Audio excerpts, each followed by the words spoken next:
જય ગિરનારી મિત્રો, ચાલો આપણે આજ બનાવશું અળવીના ભજીયા.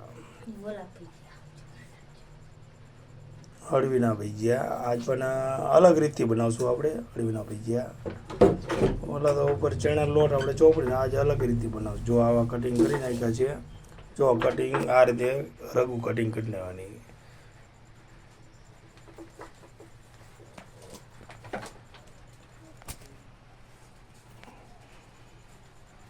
વચ્ચેની રગ જે રહી એને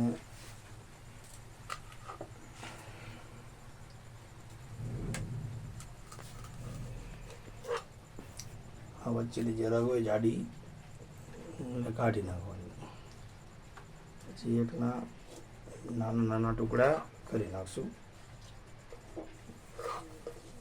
બરાબર, અળવીના ભજીયા. ઓકે, હા જો આવી રહ્યા કટિંગ કરેલા સરસ મજાના. જો ચાલુ થઈ ગયું છે અળવીના ભજીયાનું કામ. જોઈ શકો છો તમે અત્યારે અળવીના ભજીયા બની રહ્યા છે. પછી છે મરચા, ડુંગળી, બટેકા બધાના ભજીયા છે.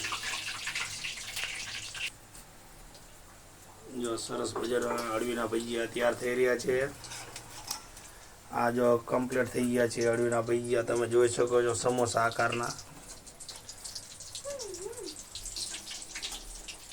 વાહ ભાઈ વાહ, વરસાદના ચોમાસા તો વરસાદ બાદ ઝરમર ચાલુ છે. જો તમને વરસાદ દેખાડું.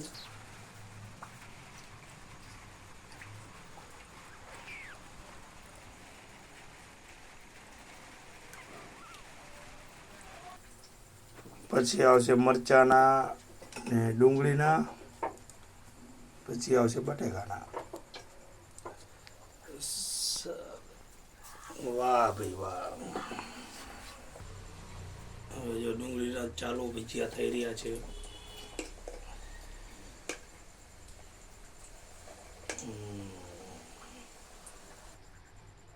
જો ડુંગળીના ભજીયા તૈયાર થઈને આવી ગયા છે. જોઈ શકો છો તમે.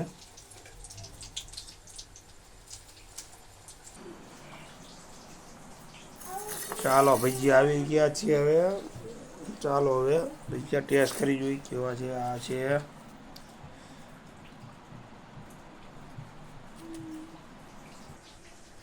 અળવીના મરચાના મિક્સ ભજીયા. કેવા છે?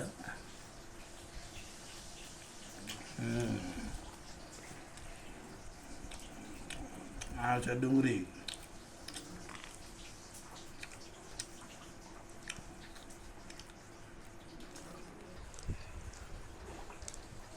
ચાલો મિત્રો ભજીયા ખાવા.